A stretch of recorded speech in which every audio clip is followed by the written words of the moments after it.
Maybe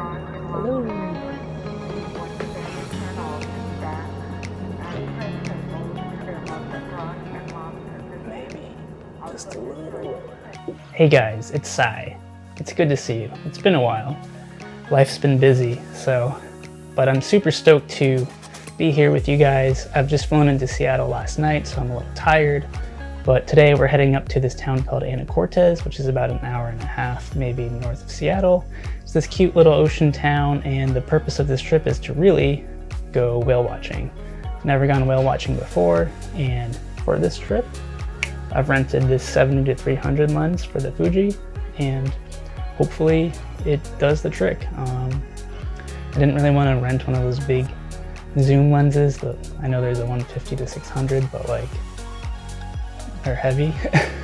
So I'm happy to kind of try this one out and see how it goes. And hopefully we'll get some good shots. We're also going to be checking out the Deception Pass State Park, which looks pretty neat from the website. And we might just go hiking a little bit around there and we'll just try to see what we can find. So let's get to it. But before we hit the road, we decided to take a little walk to Seattle's most iconic landmark, the Space Needle.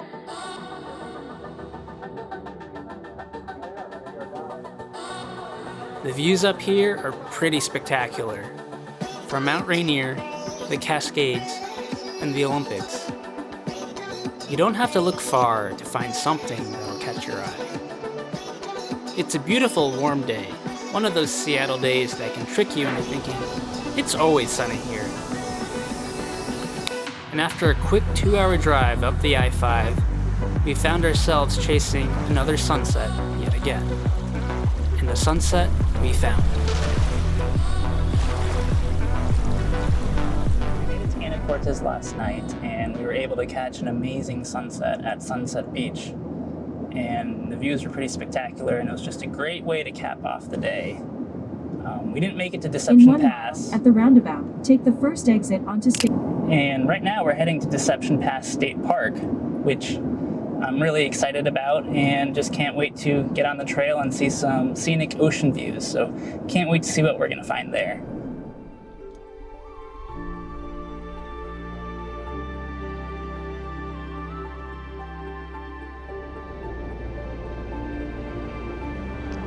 Deception Pass, a strait that separates two islands and connects two bodies of water, home to a lushness that is only found on the West Coast. Home to some tall trees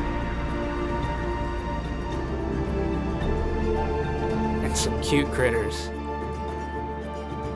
This area really is an adventurer's paradise. The bridge was built in 1935 and sits 180 feet above the water.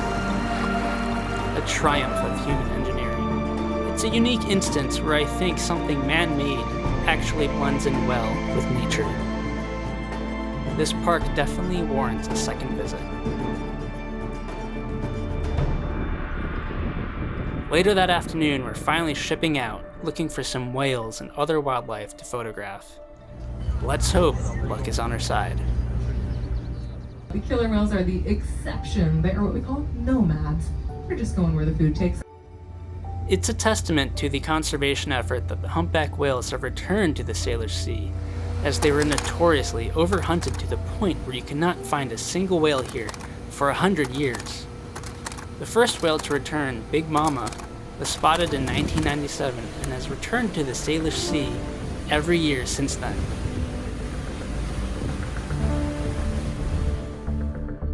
We're heading north through the Salish Sea past Orcas and Skull Islands.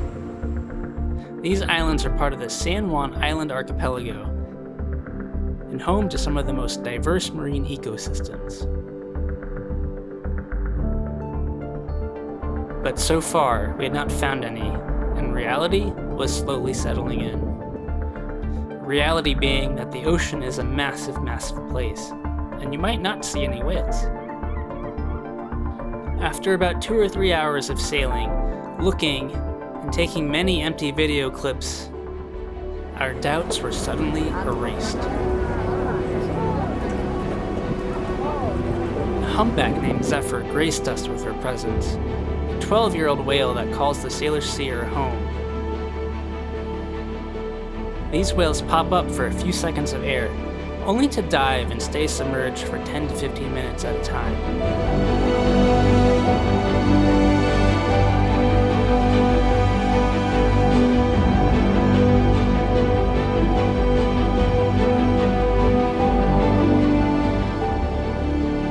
It can make for some tricky filming and photography, especially when you're guessing where they'll surface next, and you're usually wrong.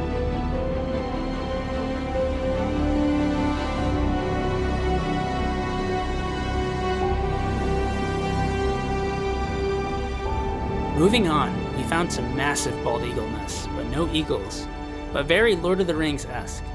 We also ran into some lazy but very cozy land sausages on a buoy enjoying the afternoon sun. And someone on the boat with some keen eyes also spotted this unnamed newcomer to the Salish Sea, a gray whale.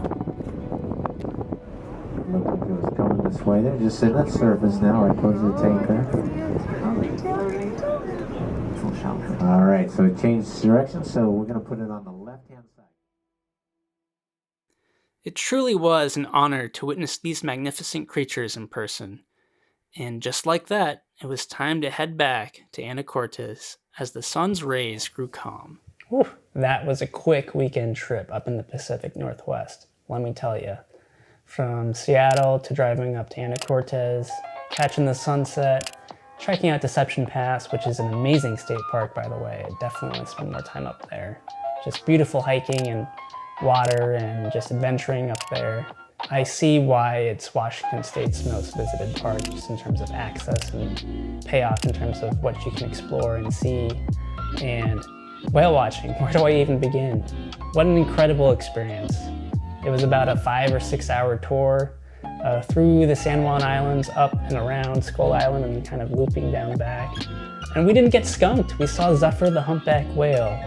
I believe she's a 12-year-old whale, and the Salish Sea is her home. And we were able to take advantage of a good significant amount of time that we had with the Zephyr, because she surfaced and dove and surfaced probably for a good 45 minutes or to an hour. So it's definitely able to get some decent shots, and even, I would dare I say, a pretty good shot. Probably the best shot of the whole trip in terms from a whale watching perspective. So super stoked. I'll put that up on the screen right now. And